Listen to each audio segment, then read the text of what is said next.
Can everybody hear me? We're good? Okay, and hopefully our folks on Zoom can hear me too. Welcome. Hi. This is the third panel for the Sport Caucus, the Sport Anthropology Caucus, excuse me. And we had our part one earlier today for these two, and part one of the actual whole caucus was yesterday. So thanks to y'all for hanging with us through this whole 2-day event of us presenting different perspectives on the history of sport, but also the anthropology of sport and how we can put those two together, but also what anthropologists can contribute to sport history. The two for today are both panels that go together that are under the same umbrella called Racialized Bodies, Athletic Experiences. They've got two different subtitles. So the one that you're about to witness right now is the subtitle for it is Colonial, Legacies, and Diaspora. And this is under a larger umbrella for an initiative that we are doing with the Wintergren Foundation, which is a foundation that funds anthropological research. And we have, Gabrielle and I have together proposed a symposium that we are going to take part in March. And that is going to bring together anthropologists and sociologists and historians, people from cultural studies and journalists to think through different ways that sports and those who partake in sport are written about, thought about, why it matters, the positionality of the athlete themselves, of the scholar themselves, and also what does it mean for all of us scholars from these different disciplines to come together and talk about sport in the ways that we do. And so just a little bit about our initiative, and I'll just repeat it from earlier, a little piece of it. We are interdisciplinary, cross-institutional, and intergenerational, and we are considering the lived experiences of structurally marginalized athletes given their participation in racist, sexist, nationalist, and ableist sporting systems. Specifically, we will address questions such as how are athletes used by and potentially exploited by teams, bureaucratic organizations, and nations? How do the tensions between competition and collaboration, inequality and fair play inform their lives and social worlds? How are athletes' lived experiences constituted either at play or in the real world? And ultimately, what does research motivated by these questions contribute to the broader theoretical and methodological questions about the body and embodiment, racialized and gender experiences, well-being and care, and resistance and power? And so again, this panel right now is going to be about colonial legacies and diaspora. We did have a little bit of movement because somebody was unable to attend the conference this weekend. And so somebody from earlier today is going to be presenting now. And so what we will be doing is we will have a couple of folks virtually and a couple of folks in person, which I think also speaks to what we're trying to do here, right? Is that not everybody is in the US. And so we're able to get people on board. Not everybody's in the US and not everybody was just able to come to the conference. But we're trying to get as many people on board, especially internationally, and as many voices as possible to participate in this conversation. So first we will have Lisa Upressa, then we will have Stanley Thangaraj, then we will have Gabrielle Torres Colon, and then we will have comments from Adia Benton. And so we're going to start with Lisa, who is with us virtually, but hopefully she can join us now. Hi, good morning, everyone. Tracy, if I can just share my screen for the slides. That's the one thing that we didn't actually test. And while we're getting that going, talofa tena koutou katoa. Warm good morning to you all from rainy Auckland, New Zealand, here in Aotearoa, and I'm happy to be here and joining the conversation. As Tracy mentioned, my name is Lisa Upressa. I am a senior lecturer in Pacific Studies and co-head of school for Te Wana Waipapa here at University of Auckland. And first, I just really wanted to thank you, Tracy and Gabby, for putting these amazing panels together and for making it possible for us to be able to participate virtually and in person. Also, thank you to Dr. Adia Benton, who's going to be our discussant, and my fellow panelist, Stanley Thangaraj. Okay. Is that working for everybody to see the slides? I'll jump on in. Just stop me if there's an issue. Yes, we can see the slides. Perfect, thank you. The 2023 Super Bowl was perhaps the most solemn Super Bowl ever. In the weeks leading up to the game, Australian and New Zealand media were ablaze with the story of Jordan Mailata, a player with the Philadelphia Eagles who had made a highly unusual transition from the National Rugby League to the National Football League. His successful code switch from Australian Rugby League to American football defied the usual pathways. He was the first NFL player to play in the Super Bowl, not having gone through a US college program. That Mailata was drafted in the 7th round in 2018 without typical football experience was a testament to the potential the Philadelphia Eagles saw in him. His $64 million contract extension spoke highly to his work ethic, ability to adapt, and fit within the team system that he joined. The story of Samoan migrant parents and successful children in sports, like rugby league, is not unusual in Australia, but his movement then outside of the British Commonwealth and league pathways to the US is. Other media highlighted him alongside Juju Smith-Schuster of the Kansas City Chiefs as two Samoan starters on opposing teams, but they were joined by Isaac Seumalo and Christian Ellis on the roster for the Eagles, and several others on the respective practice squads. It was significant that in Mailata, Ellis, Seumalo, and Smith-Schuster, we saw a face-off of starters in the Super Bowl with ancestral ties to both Samoas and immediate community ties spanning the Moana or the wide Pacific Ocean and beyond. Adding to the event was the presence of Paris Goebel, New Zealand-born, South Auckland-raised Samoan choreographer who choreographed Rihanna's halftime show. And in his interview after the game, so that right there is Paris Goebel. In his interview after the game, Smith-Schuster was draped in an ula fala, an American Samoa flag, a visual representation of the stakes and success of Samoan and wider Pacific Islander sport movement. As many of us know, athletes with ancestral ties to the Pacific Islands are dominant fixtures in some of the world's most visible sports, and over several generations have produced a modern oceanic sport diaspora. Players of Pacific Island descent in these codes are found in teams at every level across the world. In Aotearoa, for example, the browning of New Zealand rugby is a well-documented phenomenon. This can also be seen in Australia, and these are some of the kind of pathfinders in Australian, and the National Rugby League in Australia. And the NRL reports 45% of its contracts are held by players who identify as Pasifika, a striking contrast from comprising less than 1% of Australia's population. Similarly, at the other edge of the Pacific, we know from 2013 rosters that Tongan and Samoan players in the US have been estimated to be 28 times more likely to make it to the NFL than players from other ethnic backgrounds.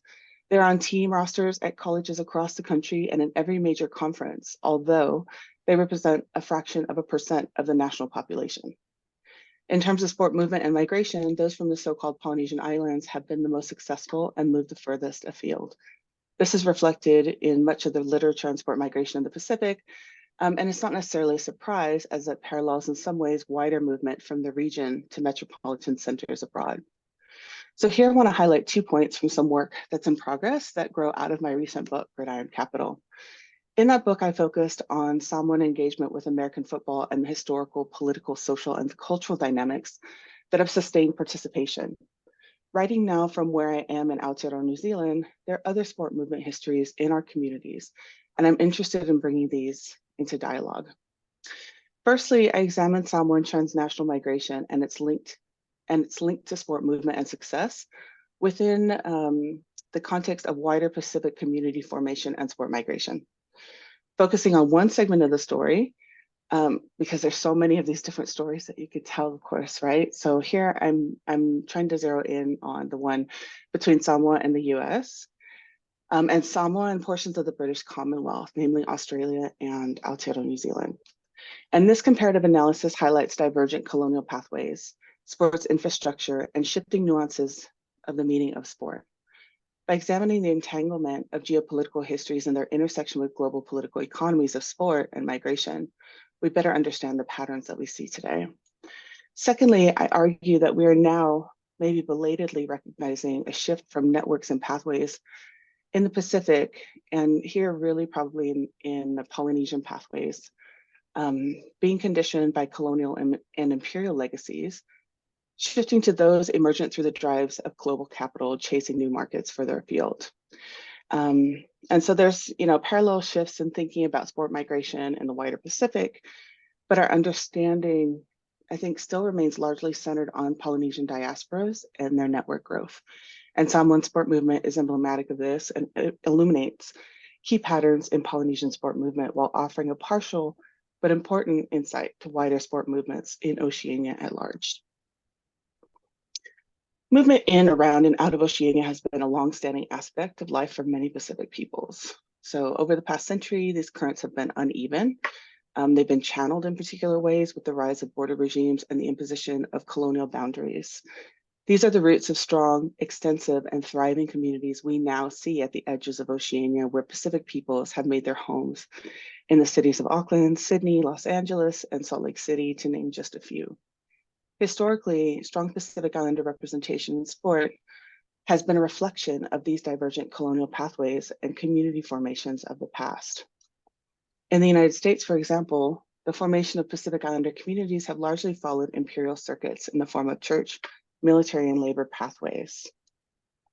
Settlements around temples for the Church of Jesus Christ for Latter-day Saints is a particularly clear example. And here's a photo of the kind of lead up to the temple on the north shore of Oahu for the Lai'ea Temple. Another good example is the mid-century establishment of Samoan communities along the US West Coast, as residents took the opportunity to migrate when Naval Station Tutuila was decommissioned. And others from Western Samoa used Tutuila as a step in migration to the US. And so San Diego, the LA Basin, the San Francisco Bay Area, Seattle, among other West Coast cities, and in recent decades, bases in Texas and Arizona, among others, become part of this military network and Samoan diaspora. And so this is just another photo of the families joining the people who were enlisted who had moved to Honolulu at that time, 1952, Honolulu Star Bulletin. Labor pathways have also been significant conduits for Pacific Islander movement and community formation, sometimes overlaying existing church or military pathways, and in other times creating new hubs. From the tourism sector to construction and longshore work to airline industry work in Hawaii, the West Coast, and beyond, key industries have supported the growth of Samoan and wider Pacific Islander communities. And here's just a photo of some of the leadership and employees at the Polynesian Cultural Center, right? So this is one example of the hubs, and particularly around tourism and the church, but there's lots of other examples, as I mentioned, of construction, longshore work, and so on. Flowing in the opposite direction, particularly from the mid-20th century and forward, Aotearoa, New Zealand similarly has been a significant settlement hub, drawing peoples of Polynesia to its shores through colonial pathways and labor schemes. Tamaki Makaurau, or Auckland, has the distinction of being, quote, the largest Polynesian city in the world.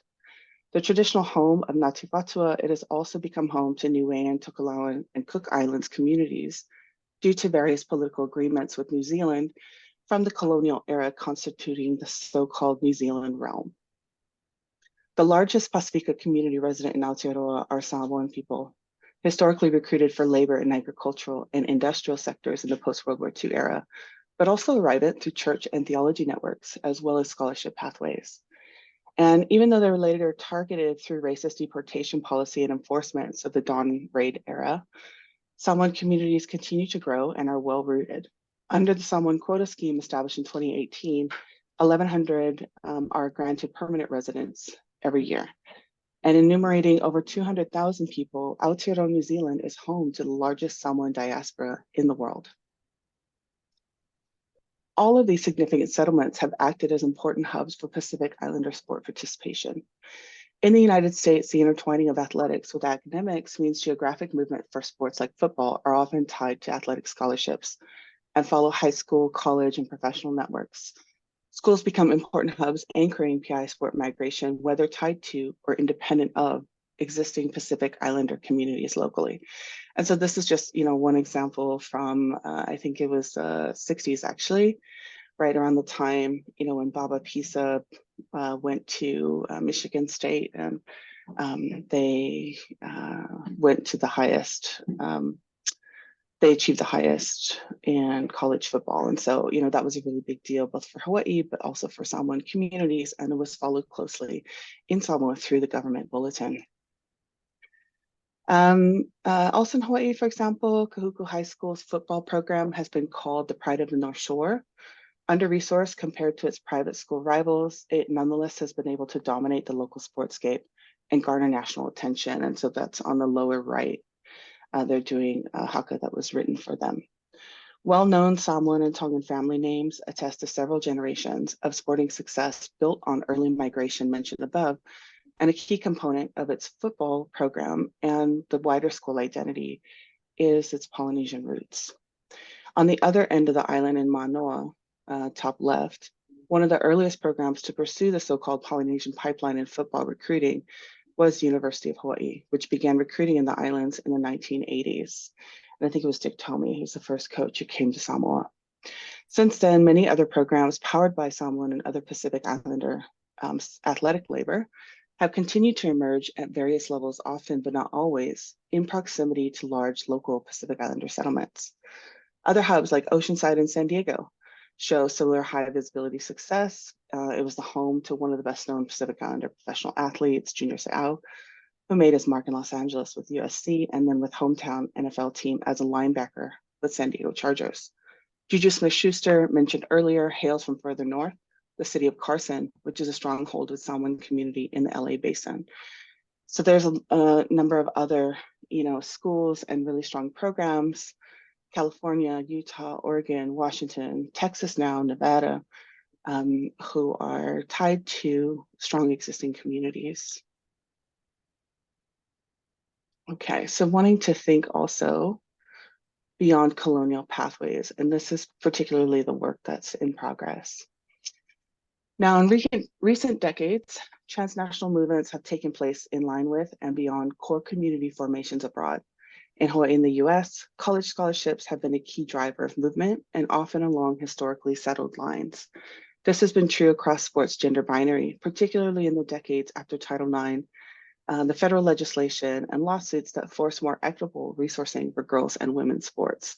And so you see a real shift, particularly for girls and women, softball, volleyball, basketball, and in the coaching ranks. And so, also wanting to mark that the story, particularly of the early colonial roots and the kind of success in capitalized sport, of course, is a highly gendered phenomenon, right? And that's starting to shift, but it's still not equitable. So meanwhile, recent growth in global markets for dominant American sports like football and basketball show links to transnational sport networks not strictly conditioned by existing border regimes. With Jordan Mailata's story that began this paper, we see the cultivation of talent from abroad through the NFL's International Players Pipeline program, but it's a slow drip currently, particularly compared to other globally dominant sports like soccer or baseball that have invested in international academy structures. And of course, this is well known. People have written tons about this. However, Mailata's highly visible professional sports success story will continue to attract interest.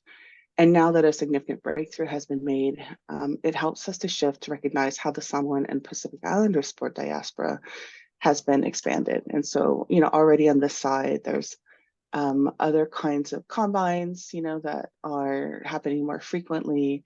There's been a long-standing program here in Auckland in particular, Metro Gridiron, that's been here for like 40 years. But I think with Jordan Mailata's story, it's kind of renewed the interest and the possibility of these pathways outside of existing rugby union and league. Historically, the story of Pacific participation in rugby and rugby league has emphasized the colonial routes traveled.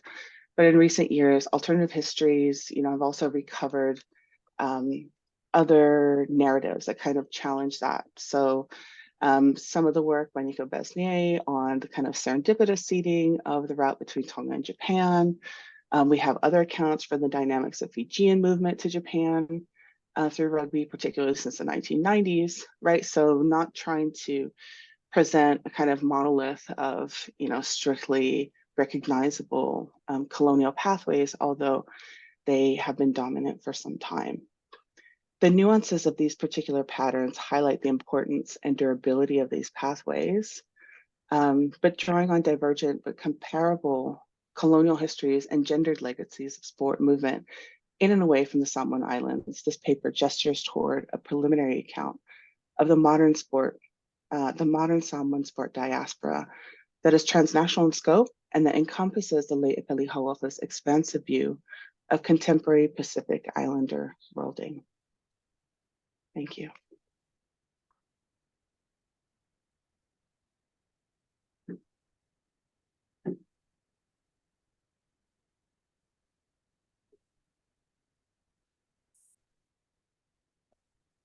Thank you for that, Lisa. Next, we're going to have Stanley Thangaraj come up and give a talk.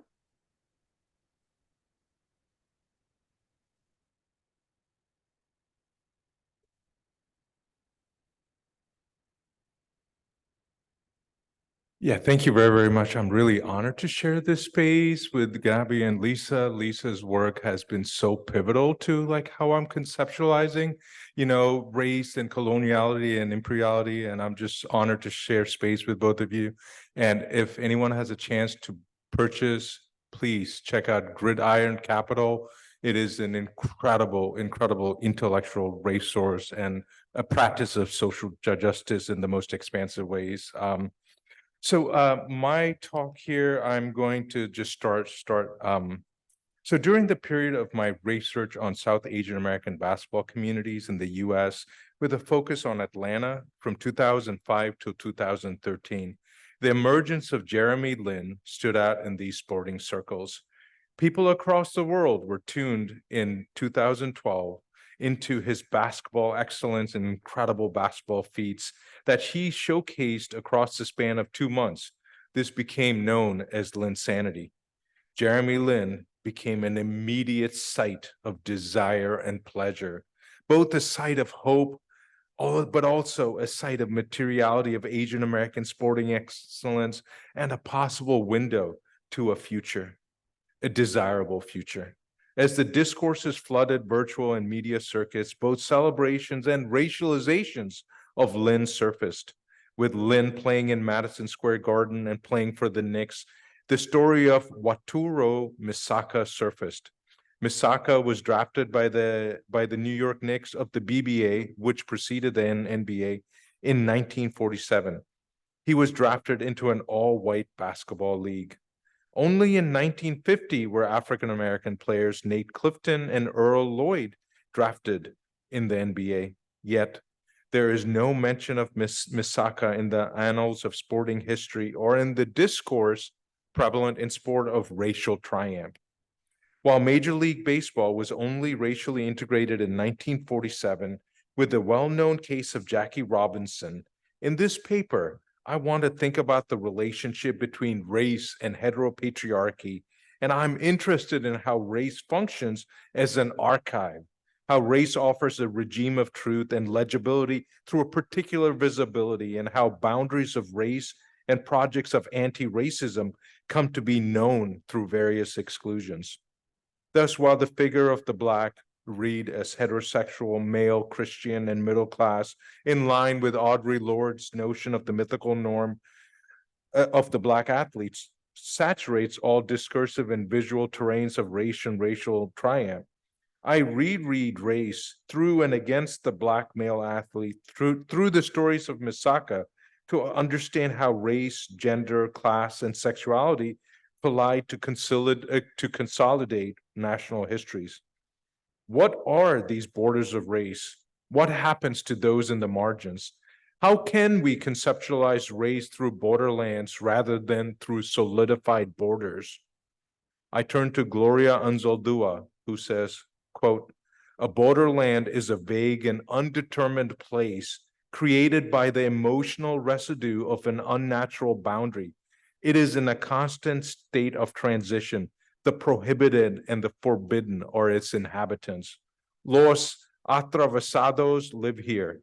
The squint-eyed, the perverse, the queer, the troublesome, the mongrel, the mulatto, the half-breed, the half-dead.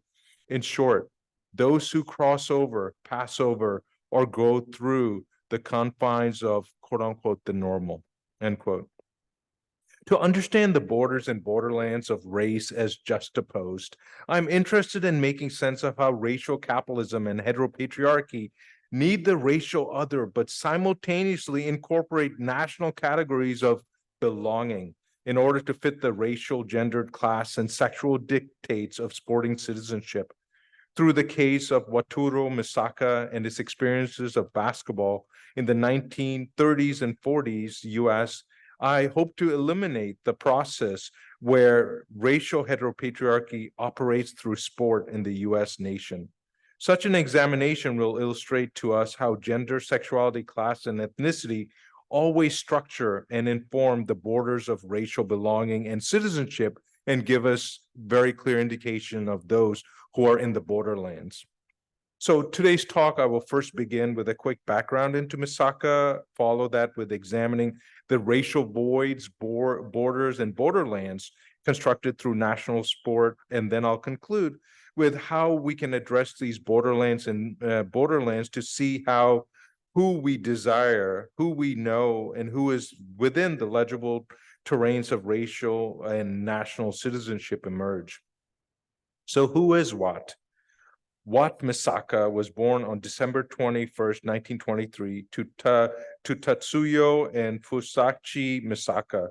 While the Japanese in the 1920s were interpolated differently from the Chinese in the US, Japan was still part of the 1917 barred zones that prevented and limited immigrants from Asia and some parts of the world. Misaka's parents eventually came to the US and moved to Utah. Wat Misaka's early history illustrates the active engagement with the local community and school in Ogden, Utah. For Misaka, an examination of the high school and collegiate archives shows engaged and active participation with extracurricular and curricular activities. He was the ideal and celebrated nearly American student, yet outside the discourse of racial legibility during a time of anti-Chinese sentiment.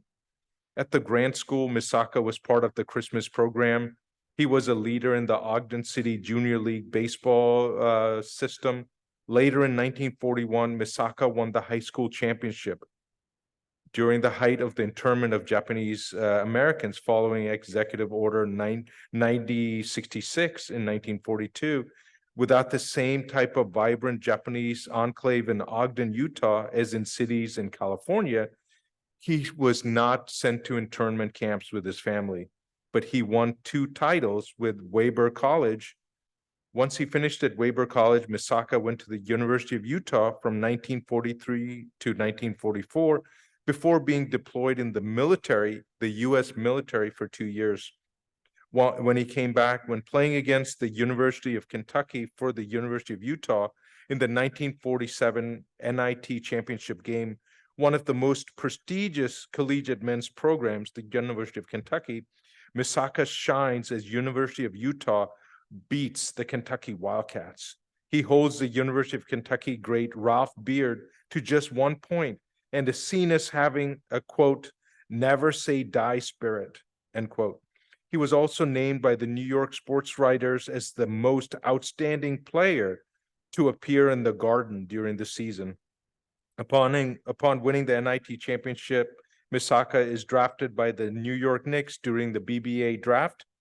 He played only 3 games for the Knicks before being cut. So what is this racial void then that surfaces in how we talk about racial triumph? Misaka was inducted into the Utah Sports Hall of Fame in 1999, and there have been various documentary movies that were produced about him. Yet, his first major appearance nationally and internationally, and integration into the national discussion about sport, race, and Asian Americans actually took place during Jeremy Lin's historic Linsanity scoring run with the New York Knicks in 2012. When looking at the story of Misaka, we see a story of erasure and a void in these histories of race, basketball, and citizenship. Why the silence and erasure from the stories of race and racial triumph in sport? Well, even during the championship NIT run and the win against powerhouse Kentucky, the championship organizers still failed to recognize the talents and contributions of Wataru Misaka. He was not named on any of the first teams. Basketball excellence and sporting masculinity was visible within a constrained black-white racial logic that voided racial others as gendered and not manly others. The basketball accolades and feats at Ogden High School, at Weber College, and at the University of Utah could not be read within the national terrain. Misaka was interpolated and understood through a racial discourse that positioned him as always foreign and thus outside the borders of race, sport, and citizenship. Montes de Oca, in his 2013 book, when discussing the power of media and the production of the national narrative, articulates, quote, in contrast to didactic propaganda that many people experience as external to their lives and interests, sports media create patriotic pageantry that balances heroic and sentimental narratives while producing in fans a deep sense of participation in something larger than themselves, end quote. This was the creation of Jackie Robinson and the story of Blackness that was needed to redeem the American nation. Misaka's story falls wayside. He was just not intelligible in a space structured through forms of citizenship reliant on the black-white Judeo-Christian binary logic. When the game against Kentucky began, fans were shouting, quote, get that Jap out of here, end quote. This reception in the championship window is, in the championship game, is a window to see the racial void grounded in xenophobic discourse that erased Misaka from the national sporting landscape. He was forever foreign. Roediger, as well as Helen Junn, illustrate in their important historical work the ways white workers and black workers are able to organize and unionize to better working conditions by racializing Chinese labor in early US history as deviant, unworthy, and un-American. Thus, the reference to Jap as another iteration of Mongoloid, with the case of Takeo Ozawa, weaves together an understanding of Misaka and legibility that is tied to Asian places and Asian cultural practices, thus not to basketball. He is imagined as too foreign for basketball.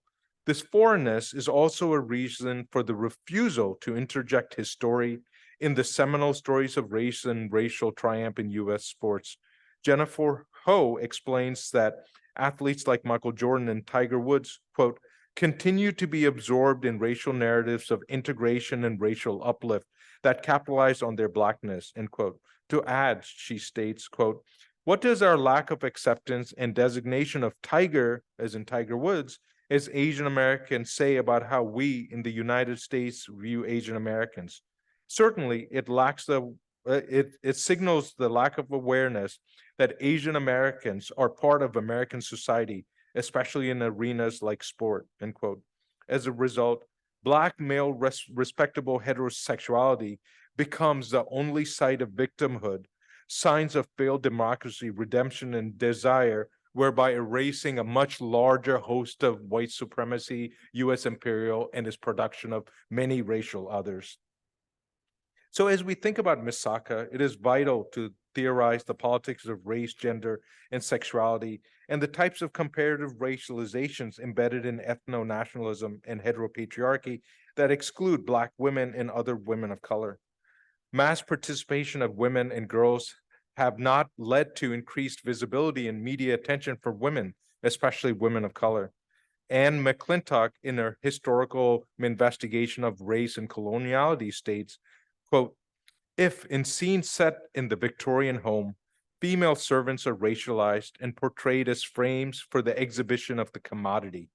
In advertising scenes set in the colonies, African men are feminized and portrayed as exhibition frames for commodity display. Black women, by contrast, are rendered virtually invisible. Essentialist assumptions about a universal male gaze elide a great many important historical complexities, end quote. Black men's success in modern sport becomes proof of the civilizing and democratizing mission of sport, but it also demands a repudiation and exclusion of women and emasculated men, Asian Americans, from the language of sport, nation, and race. Women's and women of color's participation is hidden, which is part of both the nationalist and diasporic project that serves to affirm various iterations of racial heteropatriarchy.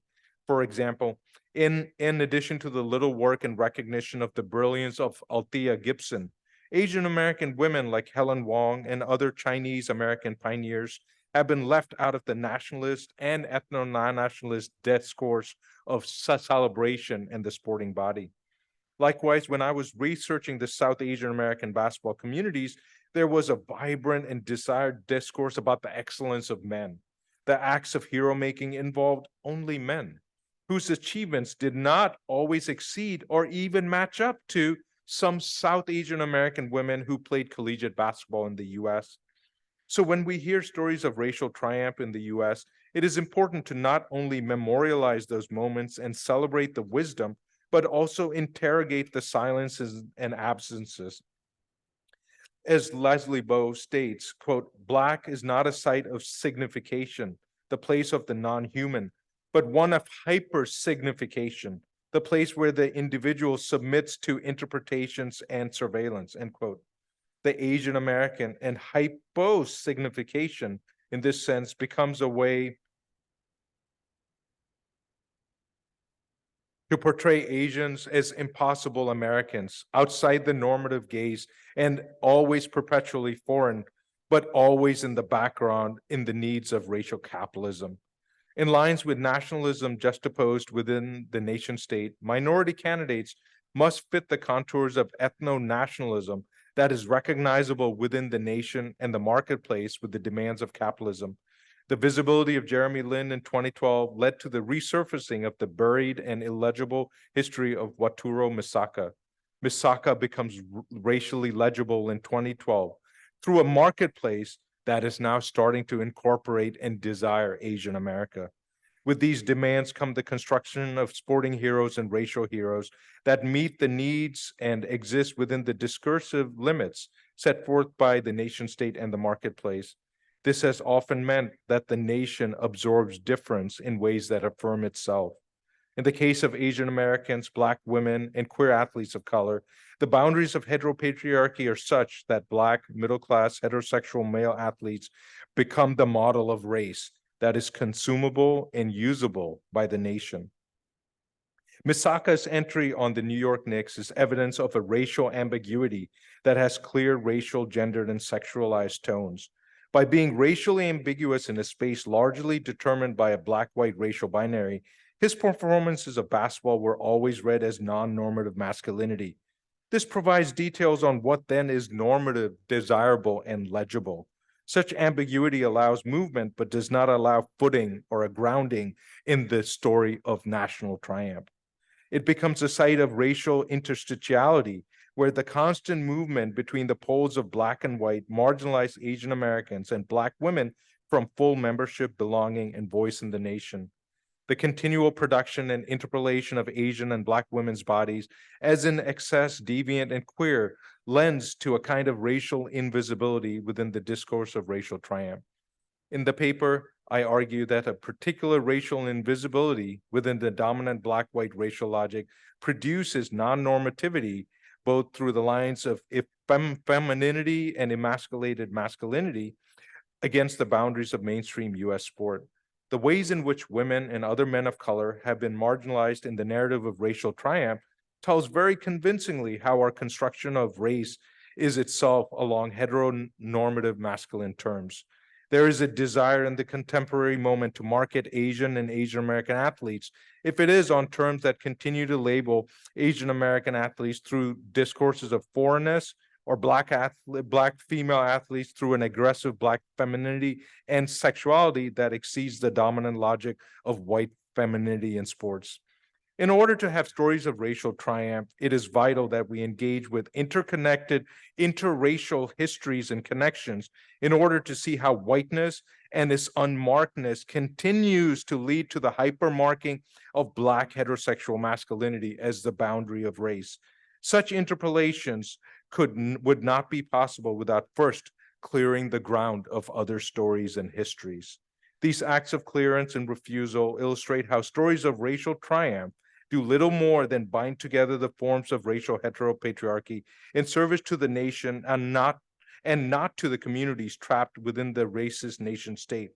As we elaborate, expand, and complicate the stories of race, we must center the borderlands and not the borders of race as the sites of our work, as the sites of our liberation, as the project of our world building. We cannot and must not border, gatekeep, and confine the category of race as it is continuously shaped by unbound forces of colonialism, imperialism, global movement, global capitalism, and nationalism. In order to track power at its widest reach and in its most slippery moments, we must pull the conversations and practices into the borderlands to imagine possibilities outside the restrictive confines of national language. Thank you.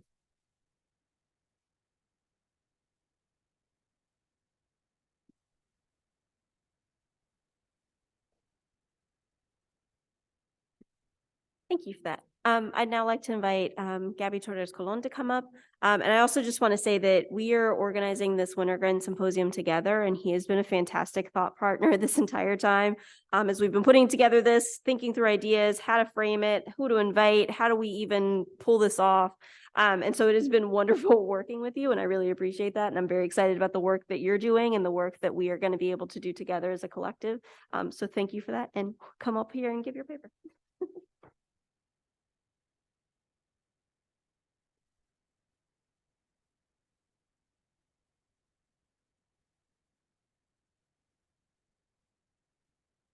Good afternoon, everyone.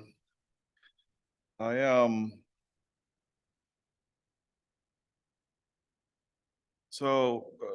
title of my presentation is Coaching Language as Healing, Soothing the Bodies and Strengthening the Minds of Racialized Youth in Boxing and Life. It's a tentative title, mainly because I am more than presenting any argument or cohesive paper today. I'm more or less presenting a data set. I'm working through this. It's very work that I began very recently. So just keep that in mind. No, don't expect a neat bow tie at the end. Okay. So in the fall of 2009, I began ethnographic research in the St. James Boxing Club, located in northern Indiana, and the world of boxing in North America, just in general. One of my most immersive methods was apprenticing as an amateur and professional coach. I was also a young father at the time. My children were 3 and 1. Over the next 7 years, there were many times that I found connections between coaching and parenting. Most of these connections are related to learning processes like skill acquisition, controlling emotions, and learning from mistakes. One such connection arose when I began considering how language use is important in pain management. So I want to give you an example that's not related to boxing so that you can immediately sort of kind of get where my mind is at and thinking about language use as healing and coaching. My daughter, the oldest, fell hard on her hands and knees while playing in our driveway. In shock, she immediately looked up at me. I did what many parents do in such instances, rush to fill in the emotional gap between the moment of the fall and the urge that the child has to, inevitably scream, whine, sob, or cry. My instinct was to rush over and say, "It's okay, Beba. Stand up and let's take a look." This sort of incident happens quite often when raising children, as those of you who are parents might know. Similarly, there are many instances in boxing, especially for young boxers, where saying something similar is necessary when a boxer is hurt, outmatched, or defeated.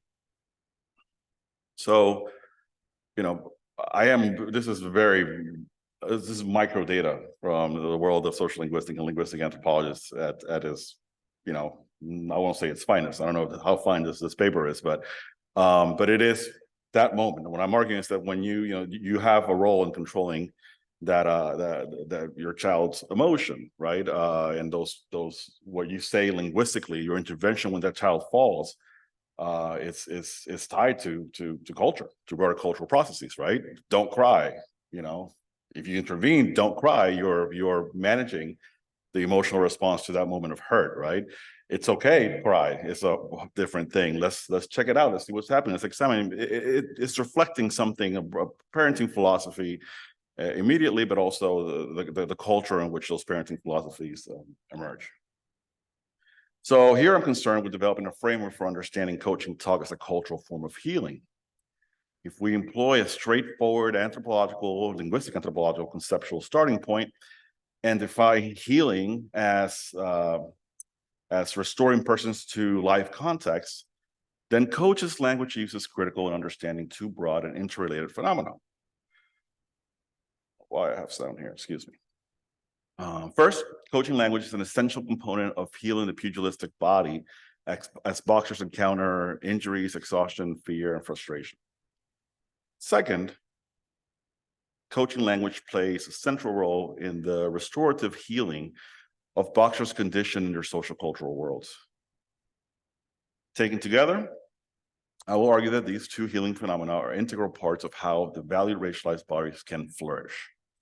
Especially, coaching language facilitates the transformation of pain and suffering as strictly detrimental by reconfiguring the conceptual frameworks through which boxers sense, imagine, and behave in the sport of boxing and in the socially marginalized worlds from where many of them come from. All right, so if we're thinking about healing as restoring persons to life context, I'll give you a brief background of what those contexts entail, right? I want to be clear that it is impossible to attempt to understand a priori the pugilistic body apart from the embodied social difference that shapes the lives of boxers before and after they enter the gym. Therefore, I certainly do not believe, as many have argued, that pugilistic embodiment is most significant for somehow providing a universal portal for cross-cultural and enlightenment. That's a debate we can have at some other point, preferably over beers, because I just don't believe that. And I believe that I have my research demonstrates that. Similarly, boxers' life contexts are inclusive of a boxing world greater than the gym in the Midwest where I worked. Such conscience cannot be deterritorialized from the places, political economies, and geographies of inequality from which many of these youth that made up the core of our gym community come from. Right? Their worlds, the boxing gyms cannot be these sporting universes. They are part of, in the case of where I worked, of the ghetto, right? Or ghettos. There's multiple ghettos. So the context beyond the gym is just that. During the time of my research, from 2009 to 2016, most boxers came from socially marginalized communities in the greater South Bend and Elkhart area, which is in northern Indiana and part of the economically depressed Rust Belt. St. James was somewhat unusual in the very diverse demographic that it served: white, Black, Latinx, and a good number of young girls over the last 10 years of its existence till 2019. This unusual composition of the gym is due to several factors. One is the diversity of the coaches. Larry Young, a white man, Eva Jones Young, was a Black woman, 3 times world champion in boxing and 14-time world champion in points karate, and myself. Another is that the gym was a nonprofit organization with a mission to purposely reach a broad audience. There's also a reputation that St. James had as a top Midwestern gym, and there was no other gyms nearby. So we got anybody who wanted to box came in and they were welcome. Nevertheless, throughout these years, the core group, a couple of dozen of competitive, amateur, and professional boxers, were the tightest knit social group that kind of stayed, was the heart of the gym. And these youth were, and when I say youth, I'm thinking they're mostly early young teenagers to mid-20s. And most of them would be described by criminologists and public health officials as at risk. I don't love that phrase because it is kind of exists and avoid. People just don't become at risks. It's kind of like underdevelopment, right? They're weird phrases that ignore the structures that generate so-called at-risk youth. And yet in the reality of the gym, at risk was the term that was used quite often because we did work with police and officers, and we worked with some judges to get kids to not serve time in juvie, because judges knew who we were, and we maintained those good relationships with law enforcement so that some of these youth would come back to us, and we were at times able to get adults paroled early by testifying before parole boards, saying that we were going to serve those incarcerated individuals. All right. So another restorative context is common to North American social and just its social cultural context. mainly the context of adulthood, right? So this is not an issue of social identity, but just the idea that in many societies, being adolescent and just being young leads you to make a lot of dumb decisions, right? So the context of healing is the context of getting, youth through adolescence successfully, right? So if we can think of that using the anthropological imagination, we have some latitude here.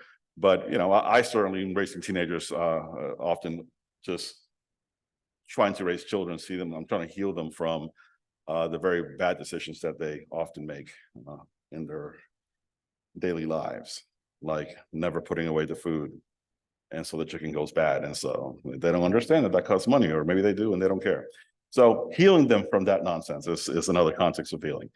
The boxing context is more obvious, of course, right? Because it's a physical sport, but I don't want to just emphasize the physical, but also the communal, right? Both of those things are important, right? So being heard and thus needing restoration occurs in boxing in multiple ways. And that can be from getting punched. A simple jab can hurt quite a bit. Sometimes those, punches that don't make you unconscious or knock you out are more painful, because when you're knocked out, often the last thing next thing you remember is standing up. So it's not as hurtful to get knocked out. People think that getting knocked out is the worst thing that can happen. From a pain perspective, not really. And for sure, getting punched to the body or the liver is way, way worse. So it's that, but it's also, you have to remember that when you're part of a, for example, an amateur boxing team traveling to the Golden Gloves state tournaments, losing puts you at risk with the group, especially if you have 5 boxers, 3 win Golden Gloves and 2 get eliminated in the first round. Losing in boxing is tough because unlike other sports, and other sports that are not combat sports, when you lose, you get beat. And that culturally resonates with other ways of getting hurt, like getting beat, right? So like it's the cultural frame outside of boxing for losing is losing a fight in a schoolyard or having a parent beat you with a belt, right? So mentally the significance is more than just the pain. So restoring boxers to a place where they feel like they're part of a team or that they even want to come back to the gym takes work, okay? And so I'm going to try to describe some of the linguistic interventions, and I'll run through them. And it's not an exhaustive list, and I will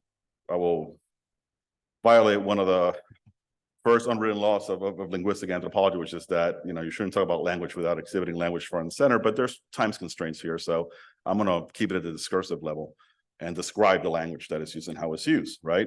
So let me start with the easy stuff, which is the body, right? When the body is getting hurt, how do you use language to transform that hurt into not hurt, into something that's normal? And so here, one concrete example comes when you take a young boxer, novice boxer, and you place them in the ring with someone who's much more experienced, so that the experienced boxer can hold back the force and not damage the young person, right? And so you get in there or stay outside the ropes, and you can speak through the experienced boxer, and you can say, go through the guard, touch the body. But so that in that way, language, you kind of have a robot that's helping you train this young person through linguistic cues. But it's also really important to talk through the pain that you see in the novice boxer. You have to sometimes normalize what that person is going to feel if they haven't felt 16 ounces of a sparring glove on their face before. It's not what people think. The gloves look comfy. They're not. They're a pound. They're an extra pound of weight on a fist. And so you have to use silences. It's okay. You can absorb bad, body punches. You get boxers to gently bring in their arms and absorb the punch. It makes a huge difference if they have their arms a little bit out or in. So you can use linguistic cues that way. Another issue is relaxation, right? So relaxation, you just have to keep talking it into to boxers so they get to the point. Relaxation, contrary to what many people believe, is integral to being an effective boxer, right? From your stance has to be relaxed, right? So I tell young boxers, you know how your parents tell you not to slouch? Forget about that. You need to slouch, like settle into your position, slouch, have a bad posture, because you have to curve your back and just create a little shell. And that only works if you are relaxed. And so how you achieve relaxation is, again, through linguistic cues. And that starts in the gym, but then it has to continue in competition, because the first place that a boxer realizes or forgets to relax is during their first few fights. Okay, and they forget that because it's the communitas, right? You've taught them to relax in the gym, but now they enter an arena of people who are screaming. And I love boxing. I hate boxing fans, right? They want blood, and I think that's terrible, because I'm trying to teach young people how to be relaxed and not violence, and embrace a form of masculinity that's not hyper masculine. It's not trying to hurt opponents, even though you're trying to hurt them. You're trying to win, but you're not trying to damage the other person, right? So then again, that takes a lot of narrative and corner work. You know, as soon as you want to say something from the corner, as soon as you want to say it from within the, you know, from outside the ropes. And so that's kind of how you use language in that intervention. So I'll start wrapping up by just mentioning one, which is one example of restorative language to the broader context that I talked about before, that I described, right? The context of being a good human being, of being embodied, living in a racialized body, and society that values that body. And that is the narrative frames and language used on the ride backs, on the rides back from competition. And so what I have in mind, I have a good number of field notes from riding back from Indianapolis back to Northern Indiana during those fights for the Golden Gloves take place during the week. So you have to drive down and come back. And often when young fighters lose, they have to go back in the van, and you have to sit there for a good 2 hours, depending on how much traffic there is out of Indianapolis, going north. And so a lot of the language and the narrative frames that takes place there has to be attuned to first the listener. The boxer is literally listening to you, often with a buzz in their head. If anybody has boxed, you know that you have a ringing sound often for like a day, especially if you get hit quite often, right? And so you have to be attuned to that. You have to be, the emotional cues have to be right. You have to make sure that you're not just, that's not the time to cheer and get somebody out of their, loss into, or you can do it. That won't work, right?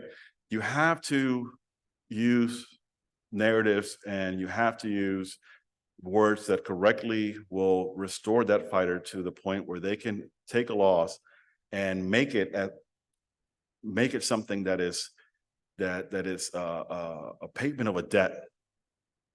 You're paying a debt into the journey of redemption that many of these youth have from their marginalized place in society.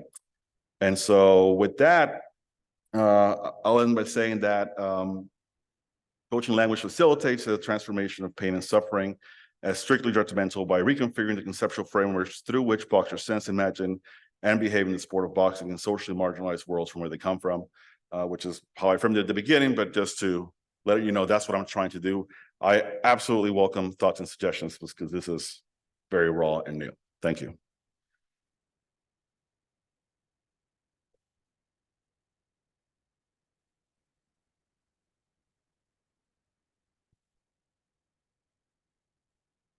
And now we'll welcome comments from another virtual participant. Adia Benton is going to offer a couple of comments, and then we should have a couple of minutes for questions as well, but we'll let her go first. Hi, thank you so much for the opportunity to respond to these wonderful papers. I apologize that I only got to hear the last paper just now. So I was trying to think of ways to weave in some of my thoughts about all three papers. I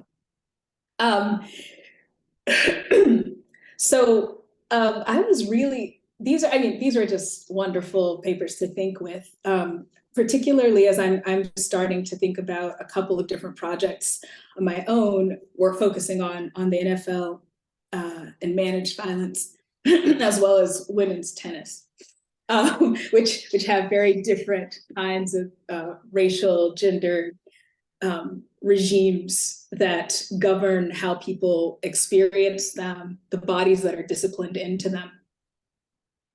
And so I'll then start with the last paper in the spirit of that, because what I found really striking about hearing a linguistic analysis of boxing, I've of course read so many different ethnographic accounts of the boxing gym and the situations in which coaches and boxers find themselves, is the practice of disciplining disciplining bodies for particular kinds of sport and sporting experiences.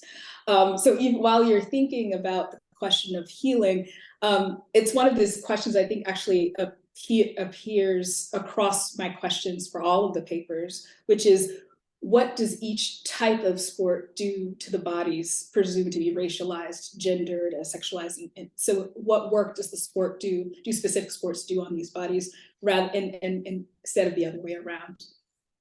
Because as a person who grew up very much a basketball player and basketball fan, and a football fan, but not a player, and a person with parents who avidly watched boxing in its heyday,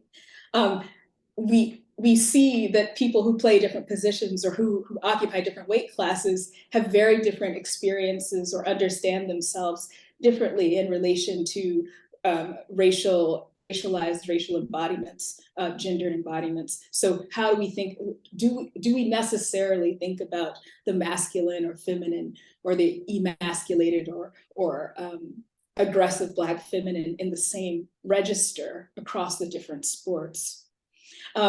This goes, I think, also with the question of normalizing pain, training and disciplining the body into the borders of the game, the match.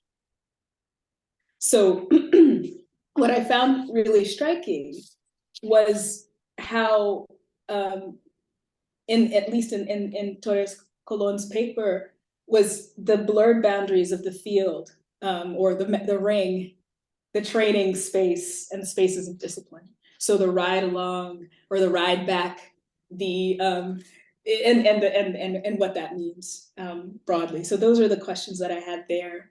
The other two papers had me thinking a lot about some recent work that I've been reading about the Black Pacific. And I'm thinking specifically about Natasha Sharma's work, which is based on Black people living in Hawaii under different kinds of racial regimes.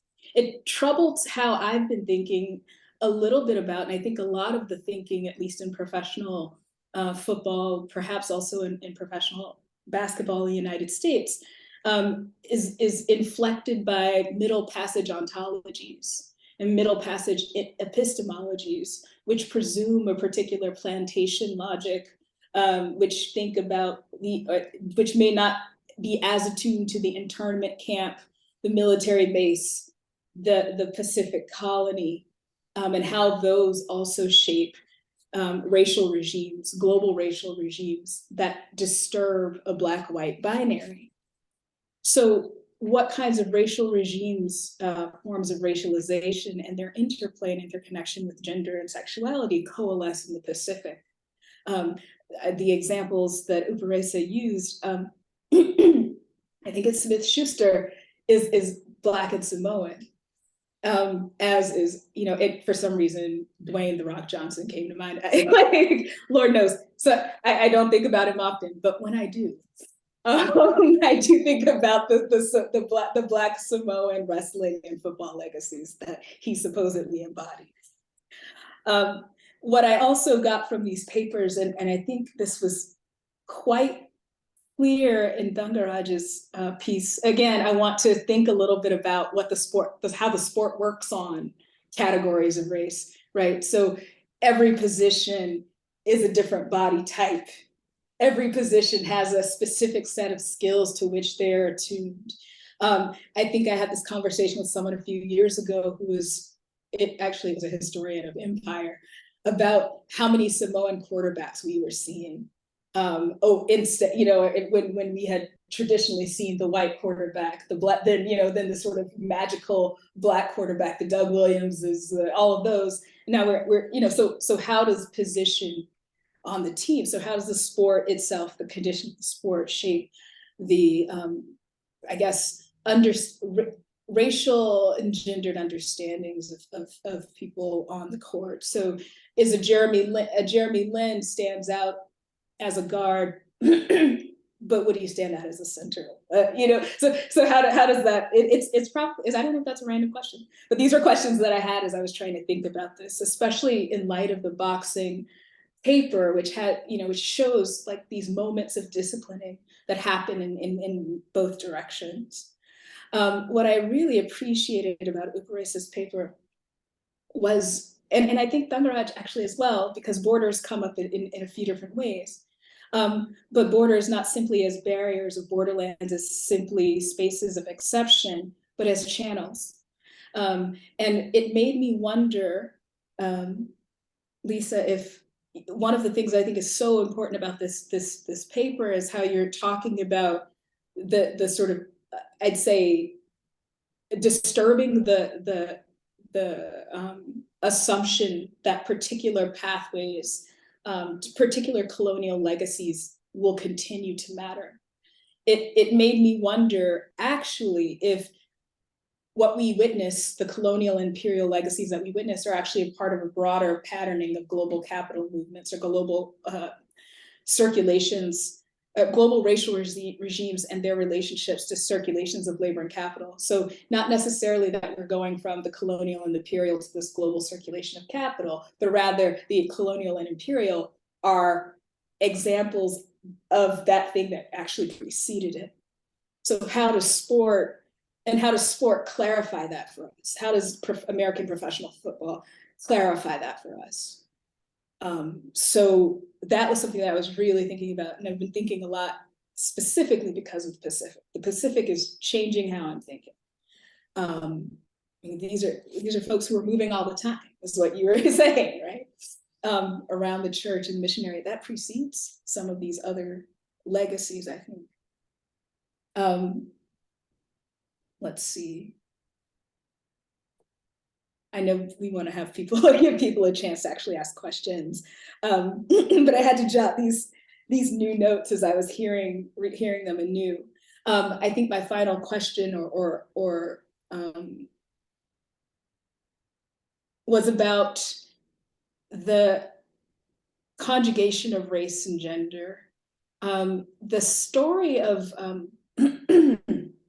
Wat Misaka had me, so I knew that there was an argument that just wasn't going to fit into the time related to the question of emasculated masculinity, but also the sexualized or sexual undertones that seem to be a part of this story.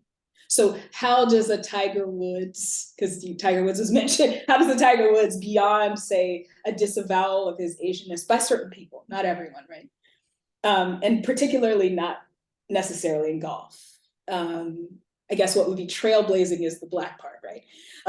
Considering the exclusions of golf clubs in the United States, not true across Anglophone Commonwealths places.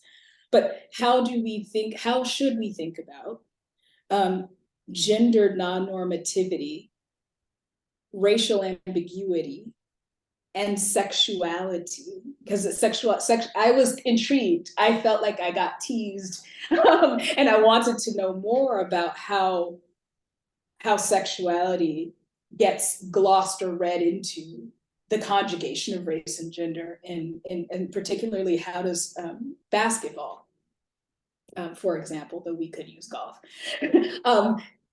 how does that play out? Like, what does that look like? So I'm going to end there because I know we only have a few minutes, but thank you so much for these papers. It was great.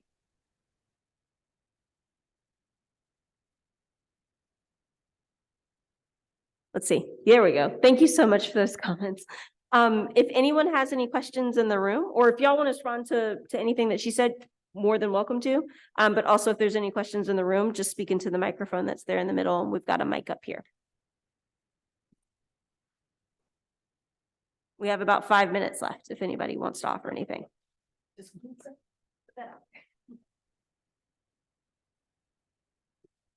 Okay, thank you so much for those presentations and for the comments after. One thing that came to mind during Professor Thangaraj's presentation that I think it also relates to the two other presentations also is this kind of psychic aspect of what happens. You're talking about the borderlands, but like after the aftermath of the Jeremy Lin kind of Linsanity, where he had more struggles in the NBA and he really opened up about his mental health struggles with that on-court kind of coming down from the Linsanity, and how that kind of relates back to your kind of broader theorization, and how also this, yeah, so that came to mind during your presentation, but then I think that psychic aspect can be applied. So I want to open up the question if Professor Torres Colon or Professor Upsara has a response. So yeah.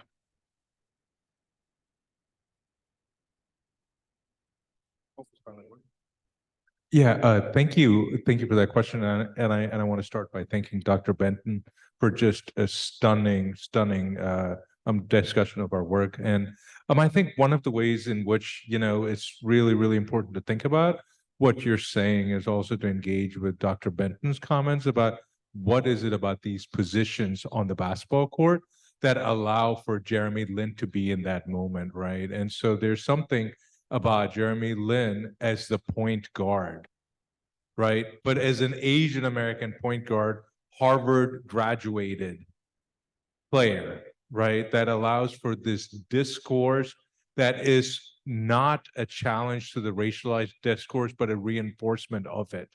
That allows for us to accept him within the larger racial terrain that's legible, right? So everything about Jeremy Lin was a discussion of his incredible court vision. He's a real leader and he's so smart. His basketball IQ is great. For me, as a former collegiate basketball coach and everyday basketball player, I love basketball. He was one of the sloppiest players I saw during that period. And no one ever mentioned his incredible athletic ability, his speed, his vertical, his ability to explode, right, off the dribble. Everyone talked about his shot, which was actually, as a basketball coach, it was one of the uglier things to watch for me, was a slow release. It was not a smooth, well-trained jumper, right? And so for me, I'm really curious to see, like, how does Jeremy Lin, in his unremarkability as a 6'2" kid next door, play out that makes him so difficult to consume as the kid next door, right? That he has to somehow be slid out of that narrative of racial triumph in ways in which Yao Ming and the ways in which the Asian as this freakish monstrous, those are the language, the discourse I was used to talk about him, right? That makes him so much more visible, and yet it's this unremarkability of Lin that also makes him so remarkable, right? And that unremarkability once he gets traded from the Knicks, once he plays with the Houston Rockets, it's a whole different set of coaches and so on, and that opportunity, we lose the remarkability of Asian American sporting cultures. So we're caught in that one moment of an Asian American point guard, and there is no mention of Asian American basketball cultures since then, even though Asian American women continue to be on incredible Division I basketball teams.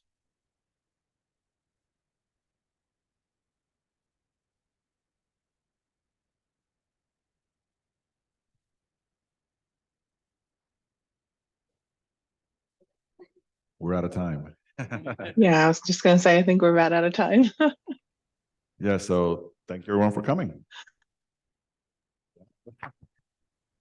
Sorry,